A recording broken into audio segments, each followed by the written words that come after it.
I just brought up Toby Luque and the fact that I recorded with him previously. Why'd you say that you think he's one of the most interesting CEOs right now? One of the things that struck me the most about Toby is in the very early days of AI, and then at every moment along the curve of it's developed, he has been the most forward-leaning CEO. He's in there like writing the software himself. He is experimenting with it. He like sends us extremely detailed feedback on the product offering, on the capabilities of the models. He was, before anybody else was saying this, he was like, we are not an NPC company, and thus we are going to adopt agents. Otherwise, we're totally screwed. We're going to build it ourselves. Every time I talk to him, he is at the edge of what anyone, CEO or not, is doing. He builds himself. He understands it. He has like a great deep feel, and he is always 6, 8 months ahead of like any other CEO. Do you remember when he wrote, this was probably like a year and a half ago, maybe 2024, he wrote that letter saying that like the first thing you have to do is see if AI can solve your problem. And then even back then, it was maybe, 18 months, 24 months ago, people went crazy. They thought it was ridiculous. That was ridiculous. This is my point. Like he's just consistently been ahead. He has been correct. He's leaned in. He's very no bullshit. So there's like no hype. There's nothing other than like, here's what it can really do right now. Here's what I think it'll be able to do soon. Here's how I'm going to push the company here. And just like extremely deep understanding of where it's at.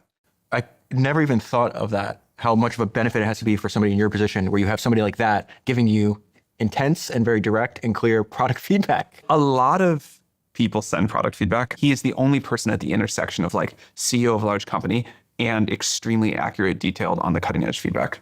Yeah, he told me, I don't know if it was on the episode, if it was in the episode or if it was after, but he said he was very adamant. He's like, we're going to look back in 2026, and I want actually your opinion on this. I didn't even think to talk to you about this. We're going to look back on 2026 as a year that every business was up for grabs. He said, so somebody was going to build the AI native version of Shopify, and he said, and it's going to be me. And so at night, he is literally trying to rebuild. If you started from scratch, what would you do with the current technology? That was the other thing I was going to say about him is he does it himself.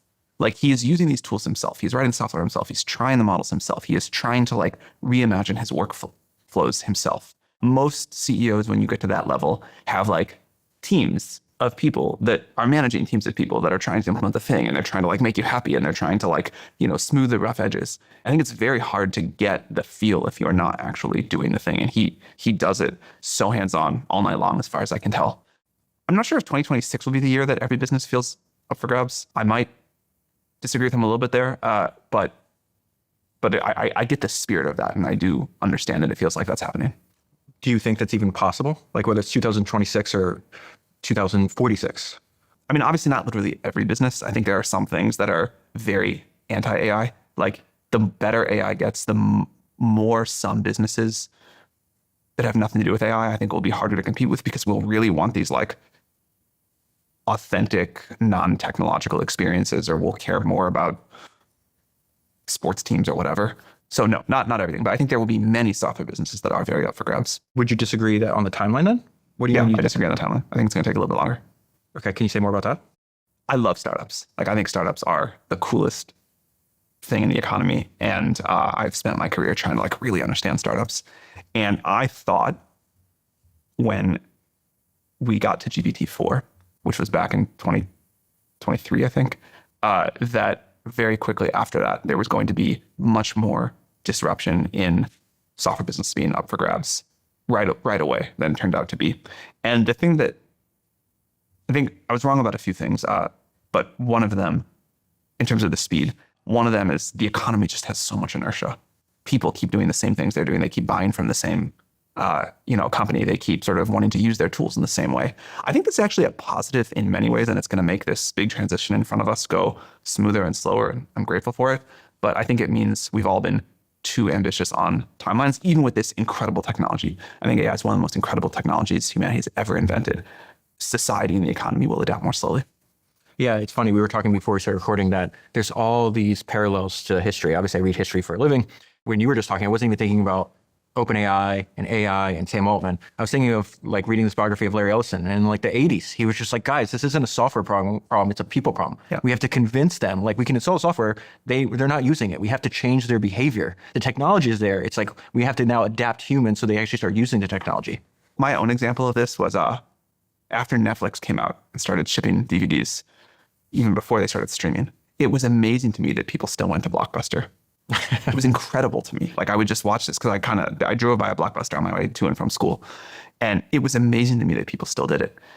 And, you know, like that is an example that has stuck in my head of like force of habit and the way people do things and changing behavior. It's just much harder than like the tech nerds realize. So if we go back to this uproar of Toby writing that, open letter or that letter to the people inside of his company, you're adopting this faster than anybody else because you're partially inventing them, right? So is there something where you're actually shocked at your own behavior? Or like, I know there's a better way to do this. I'm even creating the product that could be better. And yet I still can't get over this like habit, this force of habit. 100%. Okay. I love it. I don't think anyone's ever asked me this before. I have been waiting for this question. The thing to me that feels most psychologically inconsistent about myself is that I have, for 20 years, been using computers the same way. I now have a magic thing called Codex. So do you, so does everybody. That means I should completely be using my computer in a different way.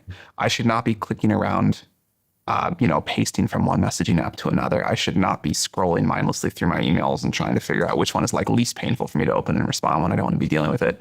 I should not be like keeping a to-do list and doing sort of this like these rote computer tasks in the same way that I have for so long. And yet there's like something in my mind that is encoded that like doing this kind of stuff is what it means to work and what it means to be productive. And if you asked me, I would never say I like doing it that way. In fact, I would say the opposite, and I think I would mean it. But like by revealed preference, I have a better way to do it now. I can do it faster. I can be using Codex for more of just like my day-to-day, like gotta get through this stack of emails, gotta do this stuff on my to-do list, gotta deal with all these things.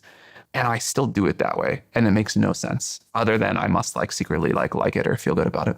What do you think has to change for you to actually adopt your own product in a more deep way? I don't really know. I mean, it's happening gradually, and this might be the right answer, which is these things have to happen gradually, and totally changing someone's like ingrained habits and workflows is difficult.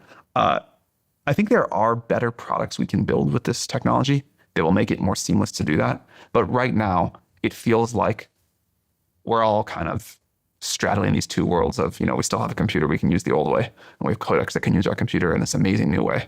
And we're like not sure which to use when for what. And I think this is mostly a product failure. The phase that we're in now reminds me of like smartphones before the iPhone.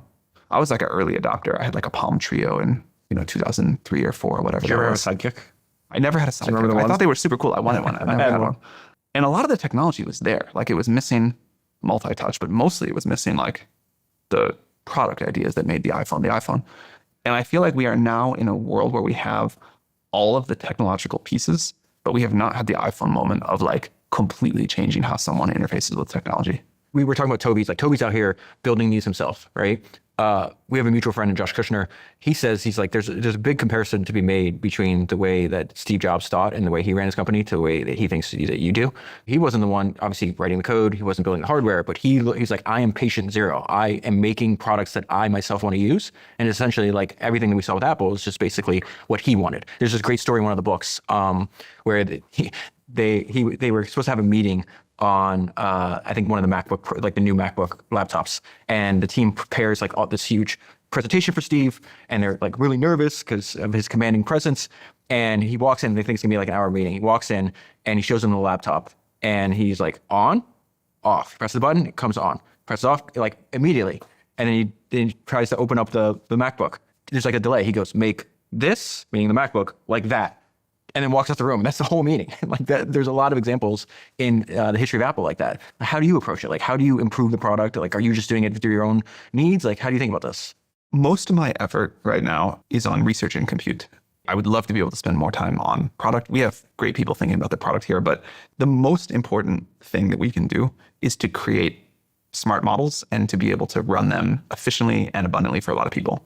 If we can get that right, I believe that everything else will follow. Philosophically, I'm very inclined to say, try to find the high leverage, difficult problem that will continue the exponential. And for us, this is like models and compute. I also just think those are like problems that naturally suit me. Why do they naturally suit you? To scale compute in the way that we're doing. This requires it's a complex supply chain. There's like a lot of interesting partnerships to figure out, which I like doing. There's like interesting financial challenges of how you're going to finance what is probably already, or at least rapidly becoming, the most expensive infrastructure project in history.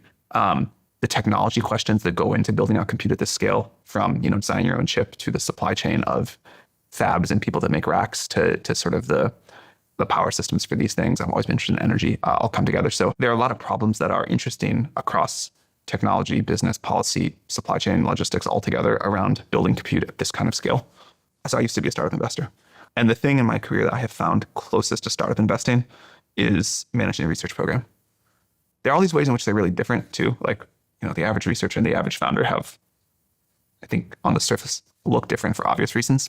But there's like a lot of similarities about how you find the non-consensus bets, how you decide where to have conviction, how you understand what exponential growth looks like, how you manage like outlier talent, and how you identify it even more. This is the research building that we're in, and it's where I sit. Great. Say more about why the parallels between what you learned in startup investing with doing research. One big one is the power law. So people talk about this all the time in investing, which is you have to kind of like reprogram your brain, because we don't seem naturally well suited to think this way, where your best investment will outperform all of your other investments put together. Your second best investment will outperform everything else put together after that. And AI research, at least, is like that as well. When we started, people thought it was totally unlikely or almost impossible that AGI was possible. What year is this? 2015. Okay. 2015. I mean, we just got hammered by like all of the intellectual giants of the field for saying that we were going after AGI. And then when we started really focusing on large language models, we got hammered again saying this is completely ridiculous. And we understood, or I understood at least from my kind of like startup background, and I think other people understood in other ways, this point of high risk bets are okay as long as you take the ones where if they work, it's super valuable. And research looks this way. The kind of people that make great researchers are sort of non-consensus, fresh approach, high energy, sort of non-standard is the word that keeps coming to mind, people. You got to say more about non-standard. Can you be more specific? Are they spiky? You don't want to fund a founder who has a very slightly different take on the same idea as the last 1,000 people you talk to, has tried to convince you and maybe convince themselves that somehow they're completely different and doing something totally new. But it's mostly like trying to, fit in with the herd and be on the same track as everybody else and do what they're supposed to do, which is start a startup. And, they've heard Peter Thiel say enough times that, there's like something that you're supposed to be doing different, that they kind of try to emulate that, but they don't really mean it. Like it's very clear to me when you have someone who just thinks differently than most other people and is willing to stand by convictions that are very unpopular, may well be wrong, but if right, like at least they're going to be really right, versus someone who is like a, thin veneer on the same idea that everybody else has. In late 2015, when we were starting OpenAI, there were very few AGI efforts in the world. There was DeepMind, one or two others that I can think of. It was like a very non-consensus thing to do. In that same year, there were probably, I'll pick on it just because it came to mind, but there are other categories too. There were probably many, many thousands of founders starting photo sharing apps. That was probably like not as good of a thing to do. Today, a lot of people want to start AI labs. There are some handful of people, 2, 3, whatever, doing something completely new that actually wasn't possible until the AI got this good, but doesn't seem like a good idea yet. And like that is the thing that, as a startup funder, I always wanted to fund, and the thing that mostly worked for me. There's a similar thing for researchers. There were a lot of researchers that would chase whatever the last thing was that worked, and there were a small number of researchers that had high conviction towards a new idea. And I think we were and are the best research lab for those people. I remember talking to Demis about this a few months ago, and he thought, in terms of like chasing after the way that you guys are, it's like, there's the big three players, the money, the capital required. It's like there's not gonna be like a fourth bigger player. But he's like, there's like this 10, I forgot what the number was, I'll just make it up, say 10% chance that there's just some monk researcher that's gonna approach it in a way that it's just this angle we've never even considered. Totally. I don't know how to put a number on it, but there is some chance. I don't think I'm making the number up, but it was like a small percentage. There is some chance of that for sure. And I love that. Like, I think that's why stuff stays exciting.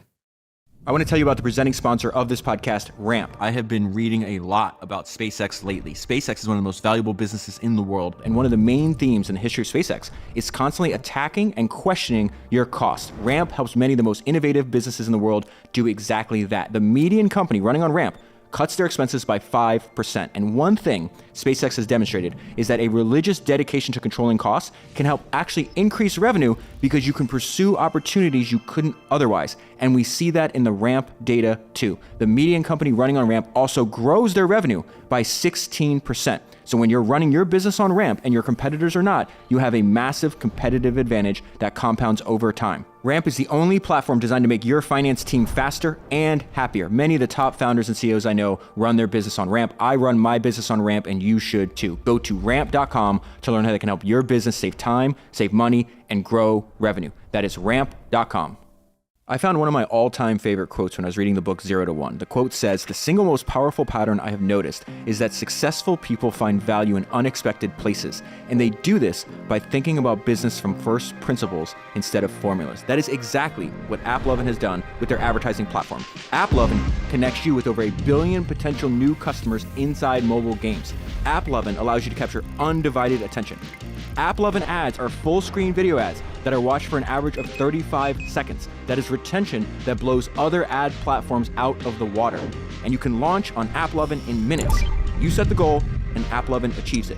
There's no complex setup, no expertise needed, and AppLovin scales quickly. They can put your ads in front of over 1 billion potential customers. Other businesses have seen immediate results, have scaled to hundreds of thousands of dollars of spend per day, and increased their revenue by millions. So you want to get started quickly before all of your competitors are on AppLovin. And you can do that by going to applovin.com. That's applovin.com. Okay, so what is confusing to me, you went from founder to investor to back to founder. But why in 2015, like what got you interested in artificial intelligence to begin with that you're saying, hey, this is such a non-consensus thing. People think I'm fucking crazy. I'm going to do it anyways. Well, I had been interested in AI my whole life. I was like a very nerdy kid. I was like the kind of kid that spent Friday nights like playing on my computer and watching sci-fi, reading sci-fi. And I always thought that AI would be like the most amazing, kind of craziest thing. I never thought I'd actually get to work on it, but I always like loved it. I even came to college sort of to study it. I worked in the AI lab this summer between my freshman and sophomore year, and nothing was working. In fact, like very memorably, a professor told me, could try all of these things. There's all these directions. The one thing we know doesn't work is deep learning. We tried that for a long time. It's the kind of the most guaranteed way to have a bad career. And I was like an impressionable freshman in college, whatever. I assumed that was true. So, pursued these other things. It was clear to me at the time, this is now like kind of 2005, that AI was not working. And I happened to like accidentally get into startups, but then very much fell in love with it. And so I wouldn't even call it a career detour because it was super helpful. Looking back and becoming like a startup investor was great. The sort of normal career path in Silicon Valley is you're like a common path is that you're a founder and then you like sort of semi-retire and you become an investor. We don't want that. I heard you say that you're going to work on this for the rest of your career. Yeah. Hopefully we're going to come on the show multiple times. I'm going to hold you to this. We don't need more founders that retire and invest. We have I don't want to do that. We have too many investors. Thank you. I want to talk to you about this. But what I was going to say is the fact that I got to go in the other direction, I was like an investor first, and then I ran a company, is pretty unusual. Very unusual. And I'm super grateful for it because you get this unbelievable set of learnings and pattern matching if you really study and watch companies as an investor that has been super helpful to me running OpenAI, but it's the opposite of normal direction. So it's just like a very rare thing, and I strongly recommend it. Why is it helpful? If you're running a company, you have faced some number of similar decisions in your past, like some number of like crux decisions, and you've seen what works and what doesn't. And if you have to like, make a high stakes strategy shift or like fire an executive in a really messy way, you have like whatever your own limited previous experience was over the last 5 or 10 years that you've been doing it. But as an investor, you kind of watch all the crux moments. So you don't get the kind of like operating practice that you do just day in and day out running a company, but you've seen a lot of the like big crux moments, a lot, kind of all day long you see those. So just the wealth of the data set that I had, that was awesome. So that plays in your head when you have a decision to make? Yeah. I'm like, oh, this is what happened when this company had a similar thing, or I saw this founder make this mistake, or this founder got it really right. We were talking about that you studied the Industrial Revolution. We were talking about some great biographies that we both read earlier. My friend Daniel X says this about me because like I think the benefit of me doing this project, my other podcast called Founders for 10 years, is like So he's like, you're like an LLM trained on history of greatest entrepreneurs, but with the temperature turned up because you're fucking crazy. Because I'm like super passionate about it in a weird way to be like obsessed with dead entrepreneurs. But it is helpful. It's like, oh, like I'll be talking to a founder and they'll talk about something they dealt with. I'm like, oh, well, like Carnegie did this and Rockefeller did this. And like, you might want to try this. It's like, and do you find that you have like one big insight all that, or it's just like for any given scenario, you have like what all these people did and how it comes together? I think it's dependent on the personality of the founder. Right. And so like when I was reading, I've read your blog for years. I think like you're a great writer. You're very succinct. I like how the brevity is just really appealing to me. And I love numbered lists. It's weird that we both write in the same way. And I feel like I'm reading your blog and I'm like, this is the exact conclusion that I would come to based on all the reading. And like, there's just a handful of principles that could be applied, but it's like, it really depends on like who the founder is and what they want to do. This is what I'm trying to understand. It's like, let's go back to what we were just talking about. I still like you're making a big jump because, you know, you're one of the, from what I hear, one of the best investors of all time in Silicon Valley. You could just be rich and not really have to work because investors are kind of lazy. I'm just kidding, by the way. Kind of not. No, it's pretty, having done both, I think I can say it's like much, much, much harder to run a company than being an investor. Exactly. And that's what people should be doing, in my opinion. I agree. So then you're like, fuck that. I'm going to not take the easy route. I'm going to do the hardest thing ever, the thing that people think is impossible, the thing you're going to be fun of. Yeah. I still need to understand, okay, so you're into a kid. Like, why would it appeal to a kid? You were living in St. Louis at the time? Yeah, I was living in St. Louis. Why would AI appeal to you back then? Well, I think like it appealed to every kind of computer nerd. Like, I don't think it's that unusual. I mean, it just felt impossible.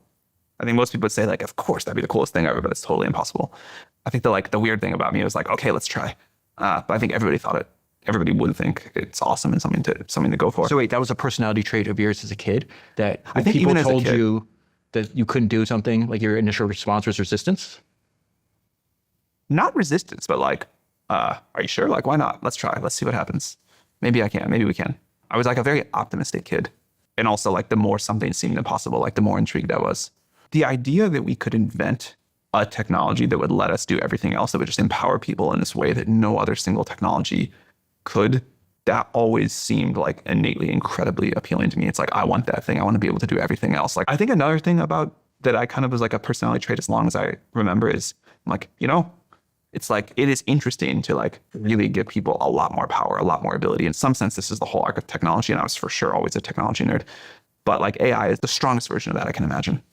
What did you think that it would enable back then? Like when you were a kid, like this seems like a cool technology. I want to do X. I can't do X unless AI is invented. It's always hard to remember like how much of this is the stuff that I actually thought at the time versus like or how what much you're trying to build right now. Yeah, like how much my current work has like colored my memories of it. For sure, as a kid, I was like very into robots. You know, we had like a robots club in my school, and the robots at the time were like laughably. I even remember at summer camp, we had this like little turtle that you could control with a computer on the floor or on the table. And I thought that was just the coolest thing. There's something about like physical stuff moving, controlled by a computer that I always thought was amazing. Now I am extremely interested in what AI can do to advance scientific discovery. In my memory as an adult, I think I thought that was cool as a kid too, but it feels just implausible. And I assume that's an example of where like the memories have gotten more colored. But now the fact that we can have AI go discover new physics and cure diseases and what it's already doing for math. Like, I think this will be one of the most important areas, even more important than automation of other tasks that AI can do just to help us understand more things. We were talking earlier about this book, The Beginning of Infinity, and rereading that book from today's vantage point, I'm like, man, AI is really going to help us do this important thing of understanding everything, or as much as we can. I was definitely interested in the sort of like Star Trek version of like huge prosperity and abundance and what AI could do to drive that. Maybe the memory of being interested in science is more real. I also love science and just this idea that we could like, because we were smart, we could figure out how to understand the world and make predictions and do things that we couldn't without this deep understanding. I don't know. That seems like innately awesome. It's interesting how consistent over time what humans want from AI. Because like something you're describing is very similar. I just reread the biography of Claude Shannon for the second time.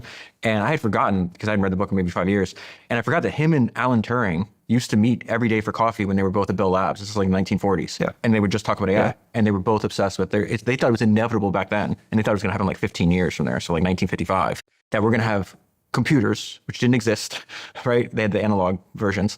That are going to be smarter than humans, and that anybody that thought that wasn't going to occur, they thought was absolutely ridiculous. And they're like, well, what would you want the computer to do? He's like, solve math problems, write poetry. cure diseases. Like you hear this over and over again. I have read a bunch of things that those guys wrote at the time, and I'm so sad they are not here to see it because they were so right about everything. We're finally at the moment where AI is solving novel math problems. It is discovering other stuff. It is, you can argue about how good or not. I would say not very good, but it is writing poetry. It's here. Like to what these guys, I think they would have said, all right, you've done it. Like, this is it. We've got it. And that would have been so cool.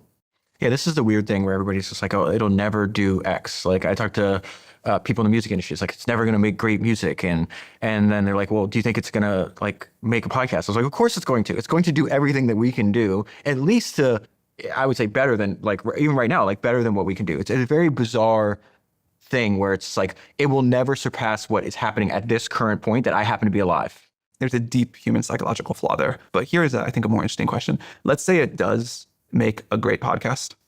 Two AIs are having a more interesting conversation than you and I are. Do you think people will care?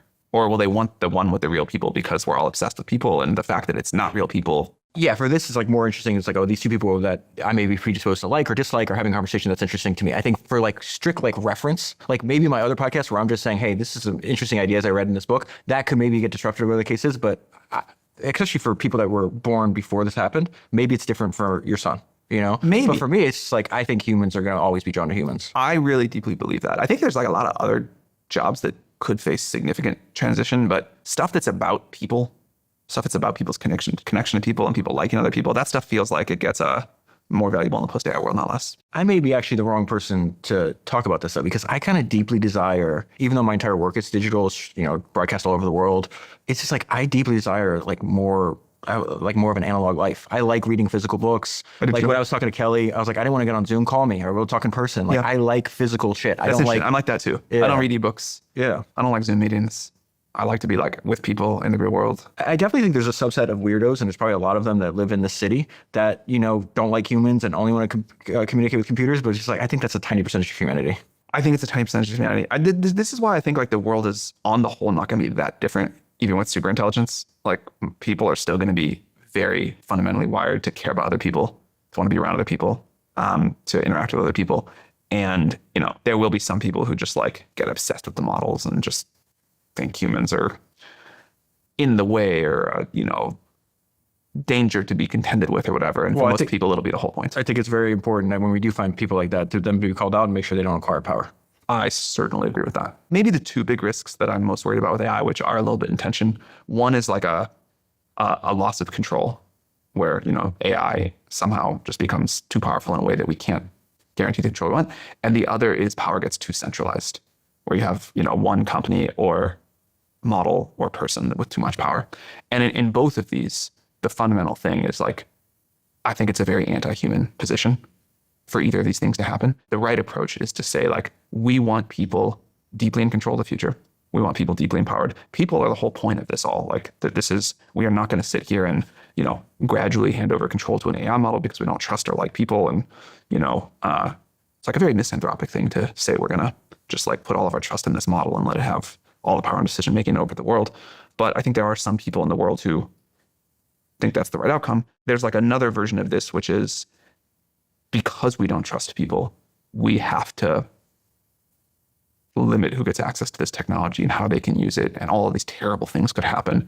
And out of fear of those, we are going to concentrate power in the hands of a few companies, and they're going to, we're not going to let other people use this, but we'll give them some benefits. Like my caricature of this is, I think there are some people in the AI field who effectively say, we're going to give the world a cure to all disease, and we're going to make stuff really cheap in exchange for people giving up their autonomy and impact over the future and power, and also in the name of safety, and also like just absolutely rampant inequality. Like there will be people that have access to huge amounts of wealth and power, and other people just get a pretty good everything.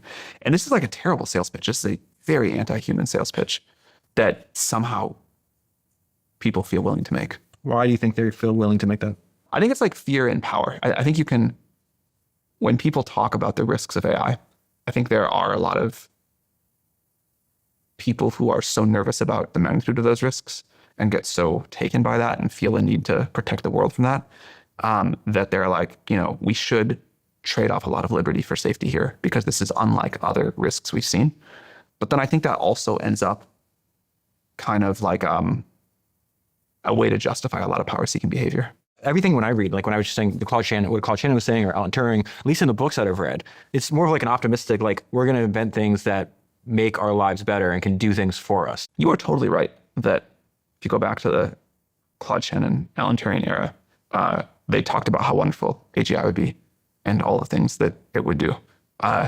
And when we started, we really had a lot of pressure from the doomers. Now, the part of the doomers that I agree with is that this is a powerful technology and we should err on the side of safety. And we should act with caution at each level of technology. The part of the doomers that I don't agree with is that it's an unsolvable problem. If you go back to the beginning of OpenAI, I think there would have been two widely held opinions. Number one, not at all, and certainly not in 10 years, were we going to build something that was very AGI-like. And then conditioned on if we did, we certainly were not going to be able to make it safe. You know, if you had an AI that was smarter in many ways than a lot of the smartest people, most of the smartest people, then, you know, the doomers would say, surely at that point, the world would have been destroyed, the alignment thing would have failed, and there were just these very confidently held positions about what would have happened. A decade on, we have built something that I think most people would say at the time would have said is very AGI-like. And, you know, a lot of good things have happened, and the kind of crazy bad predictions of the world ending have not happened.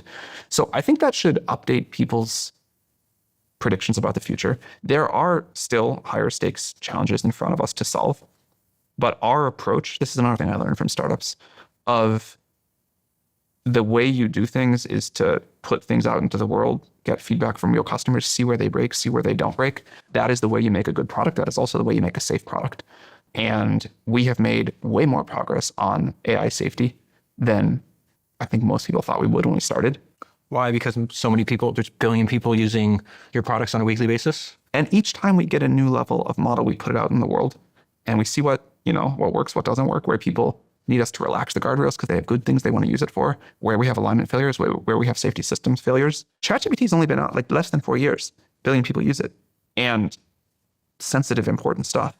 And the fact that we can deliver something that is broadly considered safe, of course there's issues with it. Like in that short of a time frame with such a powerful technology, I think there's no way we could have done that in ivory tower. And, you know, this is how I believe you build good, safe, robust, useful technology and products. And I think it's a great learning of Y Combinator. And it would have seemed to most of the AI safety people, you know, totally impossible to get to this stage and still have the level of safety guarantees we have. Now, I do think it gets harder from here, but I don't think you're going to solve it by disconnecting yourself from reality. Why does it get harder from here? Because the smartest people in the world are as about as smart as the smartest models in the world, and that's going to flip right now? Yeah, direction, I think that's right. I think that the models are just so incredibly capable and improving on such a steep trajectory that the unknown unknowns, maybe they don't get harder relatively, but from an absolute perspective, they seem harder. And I think we'll have to make a bunch of difficult decisions about, you know, when we delay development, when we sort of say, okay, you know what, let's have contact with reality now, or let's wait longer to really study this more. I was talking to someone recently, and something that stuck in my mind is that the FAA has helped make flying incredibly safe. Flying on the surface seems like this extremely dangerous thing. And you probably get on an airplane without giving it much thought. And this was certainly, you know, airplanes are not that old in the long trajectory of human history. And this was certainly not the case at the beginning of airplanes. They have extremely robust accident reporting, extremely clear-eyed. They never try to, like, you know, hand wave over something. They want to extract as much information as possible. And in some sense, I think with any new technology, an approach like that works very well and is often underappreciated. So when we started deploying our models, when we said we're going to put ChatGPT out in the world, we know the model's imperfect.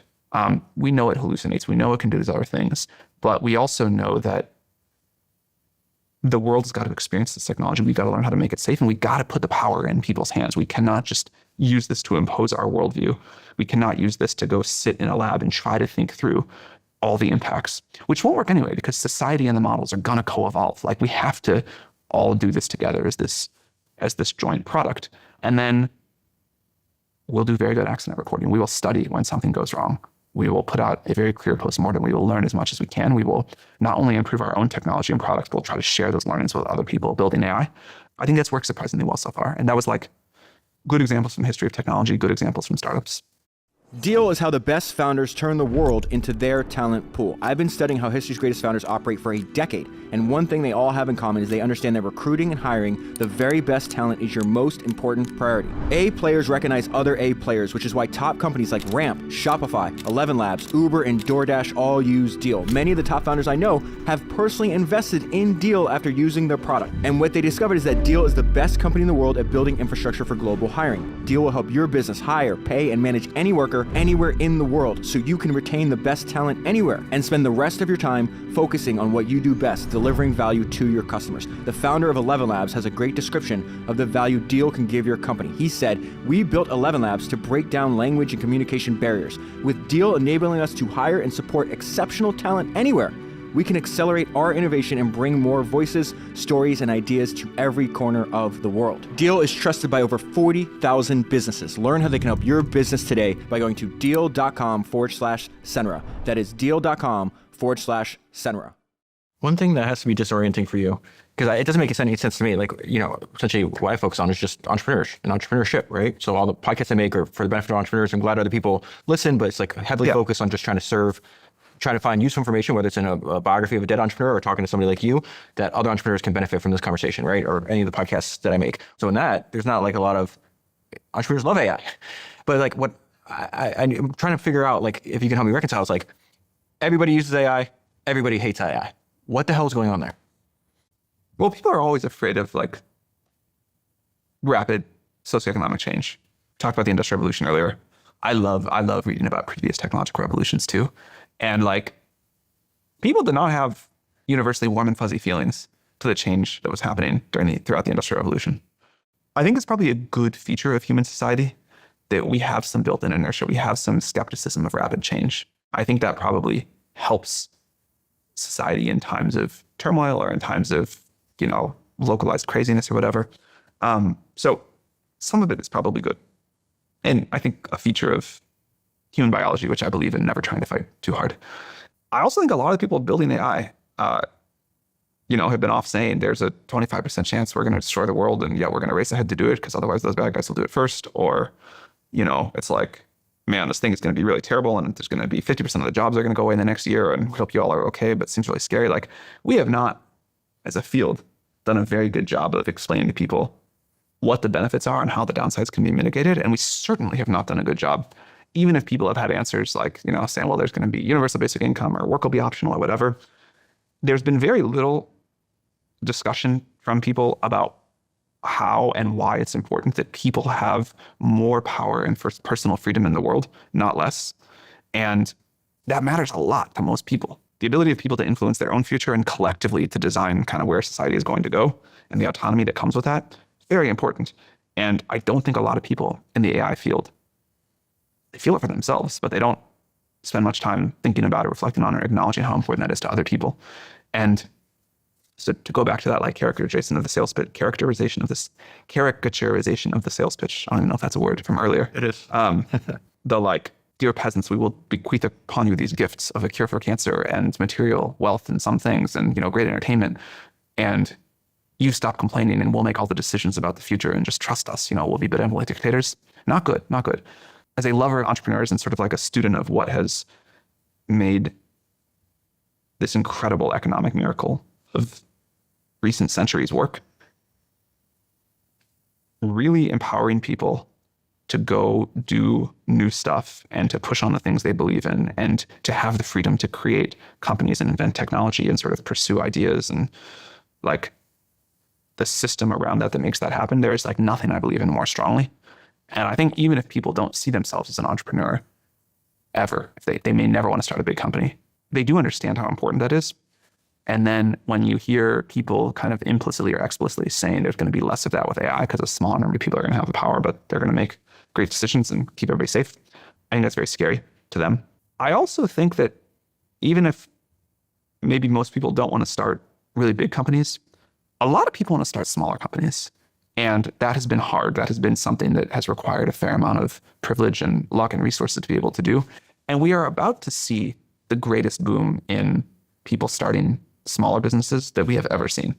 I think AI is empowering that. Now, for some reason, the field, including us, has not talked about that enough, even though we see all these signs of it, and it's great, and we have not built enough products to accelerate that. But I think we're going to see a lot more of that. It's funny. We talked about Toby Luque earlier. At the end of the conversation, and I think that's in the episode, he mentioned something I didn't even think about. He's like, oh yeah, you and me are in the same business. He's like, we're both trying to create more entrepreneurs. He's building infrastructure for entrepreneurs. I'm building educational and inspirational podcasts for them.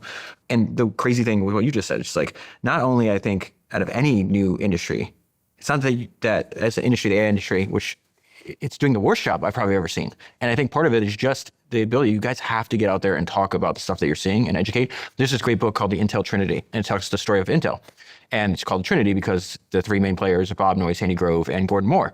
And when there's a great story in the book that I never forgot.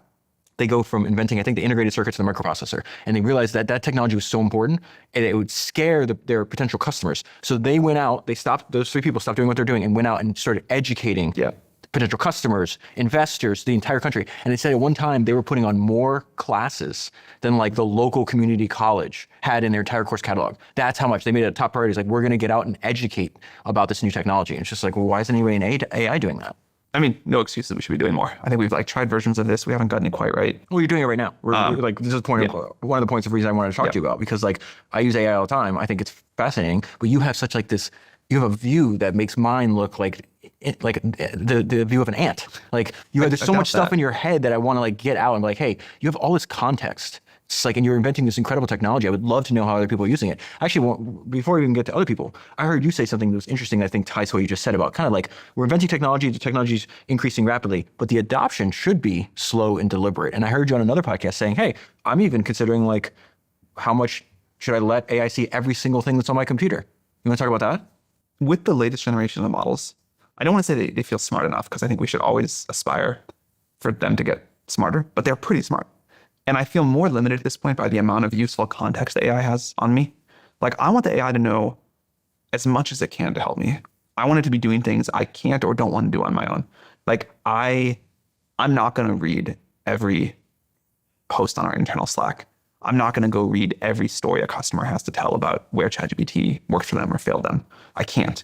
And then there's like other stuff of like, I just, I probably could read more research papers than I do, but like, it's like, takes a lot of mental energy and, but I would love to have an AI agent that is constantly trying to be helpful to me and that can look at and understand more context than I can, or that I have time for or energy for to do on my own, and can help bring that context to bear and give me good advice when I have to make a decision.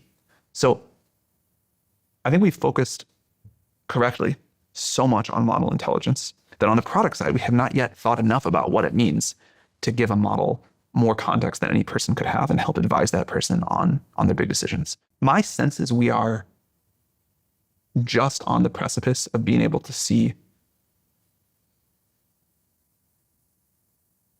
a very different way of working with AI on an axis where people just can't get this good. There are plenty of like very smart people, but there's no one that can read like, tens of thousands of pages of context in some small number of seconds and really like use that accurately. And this is something that AI can do that just is going to be very new and an incredible supplement. You've read all these biographies. There are probably times where you vaguely remember something that if you could remember a specific anecdote from one of them, it would like really help an entrepreneur in one moment for that particular entrepreneur right when you were talking to them. But maybe you forgot it, or maybe you don't remember it exactly right. I built my own AI tool, so I use it internally. So you know what it is? It's only trained on, since 2018, I've kept every single note and highlight from every single book that I've ever used into this database. And I would search it for that. And then when the work that you guys do came out, then I added, so I have it trained on that, then every note, every highlight, and then all the transcripts for my episodes of Founders. I use this thing every single day. That's awesome. To make every single episode. So I'm working on Claude Shannon, right? The Claude Shannon episode came out, I don't know, 2 or 3 weeks ago, whenever it was. And I'm asking questions about all, I was like, hey, what did Bob Noyce say about this? Or what did Rockefeller do about this? And I made the episode. I read the book. I took the note. I don't remember it because it was like 7 years ago. It's incredible. This is what I mean. I was like, hey, it's fucking awesome. That is so cool. let's get into like how you think about running the company, right? So you're spending your time, you said your main focus is getting more compute and then research, right? Okay. So you want the models to be the best in the world, but how do you think about like, do you have to build your own products? Now you built Codex, right? I don't even know the fucking product lines. Like where's all the revenue coming from? Actually, I think we should be more of a platform company than a product company. Okay. Like we will build products, of course. But Well, how many products do you have? Let's back up. How many products do you have now? We just merged ChatGPT and Codex together. So Okay. we used to have like ChatGPT, Codex, and the API. Okay. And Codex sort of unfortunately named, but that was not just coding. It could kind of do any kind of work, which confused people. I'm confused by that. Yes. Okay. As were many other people. What I think most people want is the sort of like single interface to their own personal or their company's AGI that can kind of help them with whatever they need.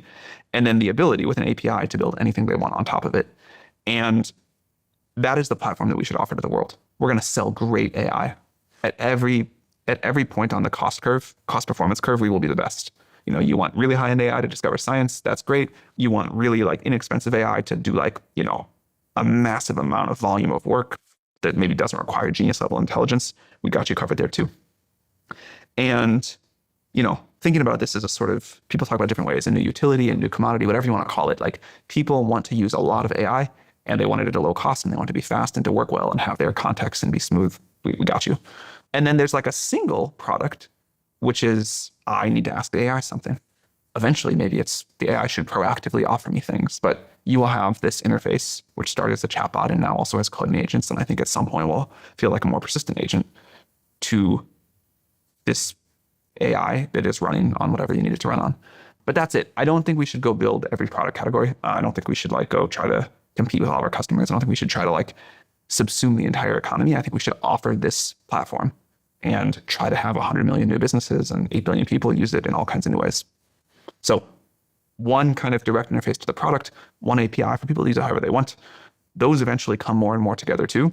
And then it's all about what people do with it, build on top of it, whatever else. What mistakes did you make to have to learn that? I feel like you've had to kill some good ideas and sacrifice going after the great with your full like intensity and focus. Yeah, I think killing the good ideas, like sacrificing the good ideas to go after the great ideas is kind of the hardest lesson for any entrepreneur or business to learn. It sucks to kill good ideas. And no matter how much you think you're going to do it, you people, everyone, like kind of maybe just by the nature of who chooses to be an entrepreneur seems to do terrible at this. I'm terrible at this. I know I'm bad at this. But last year, for example, we killed Sora, which was, good product and fun and cool, but used a lot of compute and not as important as Codex, where we put the compute. We killed our web browser called Atlas, which again, I think it was a great product. I think it was the best web browser, but not as important for us to focus on as somewhere else we could put that talent. In a world of limited compute, limited people, limited resources, we thought really hard and we said, you know what, the general intelligence for knowledge work and eventually for science is the most important thing we can do. Anything that goes into making that upstream of generating that intelligence, building our own chip, building our own data centers, writing good infrastructure software, certainly training models, obviously. That's all really important. But then let's just offer this AI as a service and get people to use it for intellectual pursuit, for work, for scientific discovery, to be more productive in their personal life. And let's have the kind of flexible general platform and not do a lot of other things. Anybody engage in complicated work, and you're got to be the top of the list of anybody alive right now, needs somebody to help organize their thoughts. Right, it's extremely beneficial. You see this in every single biography. You see this in histories. Like you need somebody to talk to. There's actually a funny story of how extreme this could be. Charlie Munger has this thing called orangutan theory. You've ever heard of this? No. Where he said a relatively smart human could go in, sit down with the orangutan, tell him all his problems, tell him everything in his mind, and then the orangutan obviously says nothing else. The human leaves and the human's better off. Just the idea of just being forced to put your thoughts into some kind of structure. Now, obviously, with a very intelligent partner, Munger played this role for Buffett. Buffett's one of the most intelligent people who ever lived, greatest investor of all time, still needed to organize his thoughts to somebody else. You are going through, I can't think, you have almost like a singular lived experience, especially for somebody as young as you are. So I'm curious, like, who plays this role in your life? Like, who do you go to that can even remotely empathize with what the hell you're dealing with on a day-to-day basis? Kind of three categories here. One, a lot of the researchers that have been here forever, we've kind of like all been through it together and we've developed this set of like shared language, intuition, standards, whatever you want to call it. And that I have not been able to replicate with anybody outside of the company when it comes to like the shape of what's happening and what might happen next and where the technology is likely to go. In terms of questions of just like, business and the world, for a long time in my career, Paul Graham and Peter Thiel have been two of the people that I have learned the most from about lots of different phases of my career, and are still the two people that I go to if I really have like a very non-obvious problem that I'm stuck on. I have not found anyone else after a lot of looking that has the same kind of ability to like think in a super nonlinear way. Like, if what LLMs do are predicting what word comes next, those are two of the people that I can predict the least what word is going to come next. And that is a super valuable skill. You go with like, oh man, I feel really stuck and I've kind of thought through all these options, and someone that can tell you like, I think none of those options are good. Here's this thing that now seems totally obvious and correct that you didn't think of. Just a completely different view that you haven't heard anywhere else. Is this like more of like a prompt for your own thinking as opposed to like explicit advice, do X, for example? It's often like, here is a specific thing. Really? Yeah. So what would be an example that you could share from like Peter? Peter's very fascinating to me. He is very fascinating. And it's actually who I thought of. The reason I thought of this question just now is because you're like, we had to kill these good ideas for the grade. We're cutting Atlas. We're compute constrained. We have to focus. It's like, that's something that is very obvious when you listen to him talk about the importance of focus. And like, if you have something that's working, making it work better and going down this line, like taking an hour away from that to like explore something else is too expensive. You should just go deeper on what's already working. Like, there's a lot of value at the extremes. After we launched ChatGPT, sort of this weird thing, because people didn't really know what to use it for. And it was growing super fast, but it felt like very unstable or kind of almost like low value growth. Like, people were using it just because they were like interested in talking to it and what they could do. And so there were a lot of people in the company who were like, this is, we got to figure out something else. This is not sustainable value. And I remember talking to him about this like list of 5 or 6 other things that we could focus on instead. This is like maybe 2 months after ChatGPT launched, something like that. And he was like, it's an obvious mistake to do anything but this, besides the fact that it's growing, which is rare and great. And it was not growing as fast then as it did start after. He's like, the power of this is the power of the Google text box. It's like a text box you can type anything into, and it does the right thing. And the fact that it doesn't match the current Silicon Valley wisdom of, you got to have like feeds, and you have to have like a network effect, and you have to have, because we had none of these things, and that's why everyone was worried. You have to have like a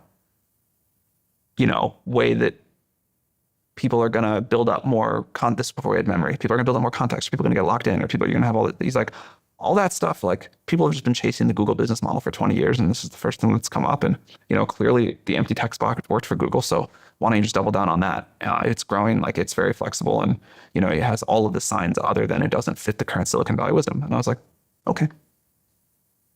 And so we went super hard on ChatGPT, and it was great. There's like a simple genius to what he just said. Sometimes there's like more complex genius, but that was an example of very important simple genius. What about some advice that Paul Graham, or some guidance or a direction he kind of pushed you in?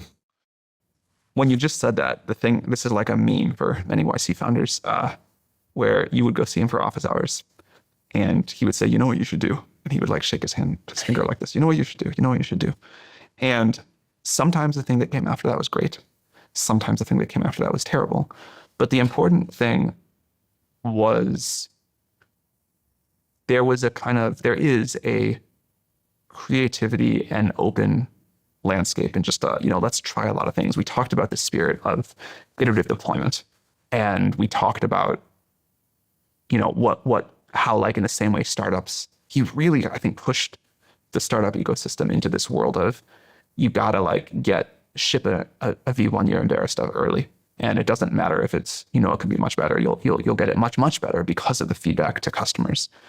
I don't even think I asked him before we launched ChatGPT, like, hey, do you think we should launch this thing? But I knew what he would say. I knew it was still early. I knew it was still embarrassing. And I knew the right thing was to like get it out and get it in front of people. So wait, your mental model of Paul Graham is so complete, you don't even have to just call in this him? one case.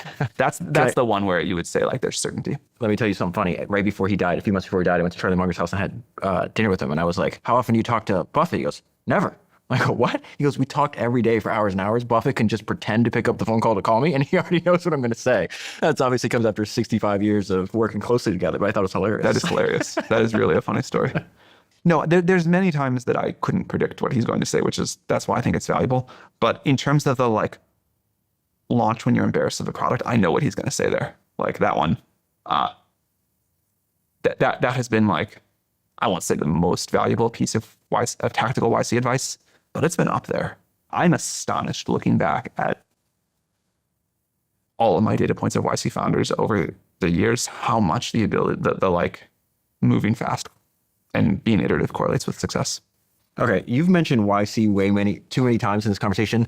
I have to explore this because we talked before. It's like, listen, I'm not a journalist. I'm an enthusiast. I don't have a list of questions. Yeah. I'm like, I have a world-class founder across from me. I want to know what the hell is in this person's mind, and I want to like extract information out selfishly for me. So like, why? Like, I'm shocked at how much you reference it in conversations. Like how impactful going through YC and then running through YC, so being affiliated with them is clearly on your life. Can you expound on this? There is some band that wasn't that successful. They didn't sell that many albums, I mean, but they like influenced all of the musicians that came I after. think it's for a called long- The Band. Literally, Rick Rubin told this story. I think it might be the Velvet Underground, but you know the idea I'm getting at, Yes, whether Rick it's called Rubin The talked Band or about whatever. this, Yeah. It's not fair to talk about YC in this way because YC measured by like traditional metrics and market cap created, whatever, is would be one of the handful of most valuable tech companies. But the degree to which YC totally influenced everything that has happened in the last 20 years of the tech industry and startups, entrepreneurship, whatever, I think is only like sort of understood. OpenAI is an example of that. Not just from like how we have shipped our products in the world, but like the philosophy of how we run our research lab. I think if you go talk to like many of the other people running like this generation of large tech companies, they would tell you similar stories, even if they didn't go through YC. But what's happening there? Is it an operating system that YC is giving you because you hear, do these 5 things or whatever? Or is it more like a philosophy of building companies? This is the confusing part for me as an outsider. I think it's 2 major things. I mean, there is some of the operating system of what to do, but I think it was the philosophy of how to run companies, the idea of iterative deployment and technical people in charge, and sort of being willing to bet on young people with a lot of energy and ambition, but maybe less experience throughout all levels of the company. And then it was also the related change to the whole ecosystem that happened in the pre-YC tech ecosystem. So if we, ran the clock back to 2004 and then projected technology forward to 2016, but not anything else about the shape of startup ecosystem, what it meant to be an entrepreneur, how capital flowed, all of the, who got to run companies, all of those things. I do not think OpenAI would have been possible. I think the changes that YC induced in the whole ecosystem, more leverage going to founders, young technical founders having the ability to raise lots of capital, the ability to sort of like work on ambitious things without a very proven resume. I don't think OpenAI would have been possible. So this is kind of like a big change. Is this all tied to the fact that you think there was a benefit in you going from founder to investor for a long period of time back to founder? There are all those benefits too. And I wouldn't say I really went from founder to investor to founder, because like the first time I was founder didn't really work out that well. It's like, you still started a company. You learn some lessons from failure, but Yeah. I think you learn way more from success. Oh, hold on. We're not moving on from that. You got to say more about that. There's I think it's Anna Karenina, some great Russian novel. I'm very embarrassed not to know this. Starts with like all unhappy families are unhappy in their own way. All happy families are the same. Yeah. That explains why it jumped into my mind. But I think this is really true. Like when I look at the lessons of where I have failed at something, I learned something generic about grit and determination and something not to do. But most things don't work. So there's like a lot of reasons why things don't work. And I think it's like harder to put together the correct causation. And when I've had something really work, when I understand like what parts of Y Combinator really worked or what parts of OpenAI really worked, trying to apply those lessons going forward has been much more helpful to me than trying to apply the anti-lessons of what didn't work. And so, you should, of course, learn as much as you can from every data point. So learn from the failures, learn from the successes. But in my own experience, when I have tried to apply those lessons, the lessons I learned from success were very good, and I should have applied those more. And the lessons I learned from failure were either fairly generic, and I kind of already knew them, or got in the way of something else. And I think this is like generally true for a lot of people. Yeah, but isn't it like we already kind of know what we should do or what we should avoid, but it's like the reminder, the constant reminder. So like the best description of my other podcast founders I ever heard is like, it's church for entrepreneurs. If you really think about it, I used to drop it on Sundays and I should go back to doing that. But it's like, really, I'm just telling it's the same personality type as appeared throughout history. Yeah. It's just like, now this person happens to be building ships and this person built technology, but like, and they live in different times. It's the same personality, that's for sure. I'm kind of obsessed with this idea of things that last for a long period of time. Yep. And like, the best companies can last a long time, but not as long as cities. And cities and countries don't last as long as like religions. And I'm like, so out of all the man-made things, what has lasted longer? I would say I can't think of anything other than religion. It might be another answer. So then I started studying. I grew up, my mom was fundamentalist Christian, so I was forced to go to church my entire life. And I just started analyzing like what all the main religions in the world have in common. It's just like, oh, we have a shared base of knowledge, usually some kind of book, right? We meet with like-minded fellow believers at regular intervals. And it's not like I go to church on Sunday. It's like, okay, we talked about Jesus last week, but let's talk about this other guy. It's like, no, we go back to these same books and the same stories over and over again. So I read your blog, and you even said this, something about like when YC ended. It's like, you're repeating the same thing. You're telling it to them all the time. And then they leave the church, for this analogy. And then they stop doing the same thing. Yeah. It's like, 100%. It's not even the lessons. It's like the constant reminder that this is important. I extremely strongly agree with that. But I think it is better to be reminded of the thing, like talk to your users more, ship products earlier, get more feedback, hold a higher bar for who you recruit and who you hire, and more quickly. This is what I mean. But it's the positives that I think are good. You have one of the greatest tweets. I say to my phone, you're like, skip the conferences, the fucking dinners, everything else. Just like essentially make the product or sell the product. If you're not making it, and you're not selling it, like that's all you actually have to do. And I think it's like, again, it goes back to like that simple genius. So then this is the other part that I find most fascinating, because somebody asked me yesterday, they're like, usually there's some kind of historical equivalent for every founder I meet that I can be like, oh, that guy's kind of like Vanderbilt, that guy's like Rockefeller, Ludwig, or any of these people. And it's like, what's your historical equivalent for Sam? I was like, there isn't, I can't think of one. Because like, I don't know him enough well, like I don't understand how he thinks yet. What do you think now? Well, this is the first of hopefully 8 conversations, so I'll tell you on conversation 7. All right. But this is very rare. I just talked to Doug Leone, and he talked about one dude that he hired is the founder of Nubank, and he was a fucking like an associate in VC, and then leaves and founds one of the most successful companies. I'm like, I've never heard of that. Doug, have you? And he dedicated his life to this. He goes, no, that's the only one. So again, it's very rare. Mostly people go from founder, sell their business, unfortunately, and then investor, as opposed to run the business till you die, which is my preferred method of things. What I'm curious about this is like, when you just said, I learned more from successes, right? Well, it's the successes because you were exposed to 10,000 different companies in that decade or decade and a half that you were doing this. And you saw obviously maybe the half a dozen or the dozen were the best in the world. So like, are you taking their successes as well as like instructive? Yes, totally. No, okay. Totally. And I think people do, I mean, you're an incredible student, but there's a lot of pretty good students of entrepreneurialism and entrepreneurism.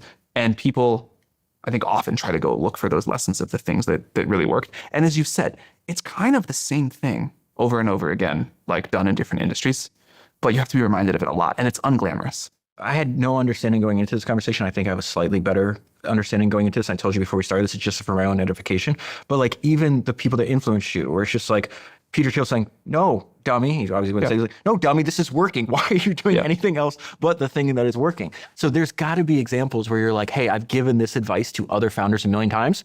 And then you catch yourself, oh shit, I'm not even applying my own advice at this point in time. Totally. Yeah, I'll give many examples of that. I think it's also instructive to like, what was the new thing? What didn't you have the advice for? Mm-hmm. And the thing that was really different about OpenAI than anything that I had pattern matching before is it was 4.5 years from when we started the company to when we launched our first product. The opposite of YC advice, right? Yes. Okay. Yes. And although there were all these ways which managing a research team was similar to selecting and advising founders, learning what it, to whatever degree we learned it, because I think we did it perfectly, like how you manage through this part of the world where you don't have the external signal from customers and you're just trying to like, do what would normally be the catastrophic startup advice of not shipping a product for 4.5 years. That was very difficult. And we tried all of these things about how we like how we replaced the signal of, do customers actually like the product, for is our research actually working? One of the things that worked actually is during the Dota 2 days when we were trying to use RL to beat people at a video game, we put up like a leaderboard and people could just see how different ideas were performing and what was, if that was like objective and real and people wanted to like go up that. But we had to try all of these things to basically like simulate end users. And that was a totally interesting new problem I had no pattern matching for. How did you work your way through that? What was your thinking? Like, how'd you do this? We asked a bunch of people who had been at great research labs of the past. And it had been, OpenAI started at sort of a time when everybody in Silicon Valley, as their vanity project, including me, wanted to start a research lab. And there were all these books about the heyday of Bell Labs or Xerox PARC that were very popular. Everybody was talking about this. There was a huge amount of discussion. In fact, I even see one of the books over there about Bell Labs. But there was not a ton of people that had like in living memory how to actually do it. So we talked a lot to Alan Kay. We talked to a handful of other people. And we got some advice from them about, what made a really good research lab. And some of it was really good. Some of it didn't translate as well to the current moment. Well, you also didn't have this giant monopolistic profit printing machine. Like Bell Labs was spun out independently. Polaroid did a lot more research when they had essentially like a monopoly on instant photography. I just read the biography of the founder of Honda, right? The guy created the most successful motor vehicle of all time, the Honda Cub. It sold uninterrupted for like 60 years, millions of fucking vehicles. And his whole thing, he arrived at the same conclusion Bell Labs did, that he thought the research and development had to actually be separate. It was spun out of the company and had separate ownership, just like Bell Labs did.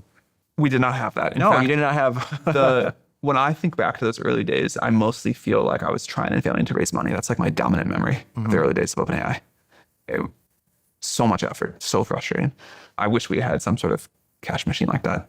I remember like one of my clearest memories of all of OpenAI. So I announced coming in 2015, but the first day was right after New Year's in 2016. And 12 of us or 11 of us showed up at Greg Brockman's apartment, like 9:30 on a Monday or Tuesday morning, something like that. Let's say it's January 4th. And everybody's there, and it had been this like big effort, and everybody walks in with a lot of excitement. It feels like the first day of school, whatever. And then very quickly, people like look around the room and they're sort of like, well, what do we do now? Someone says, okay, we should get a whiteboard. Greg, gets someone to go off and find a whiteboard. Whiteboard comes.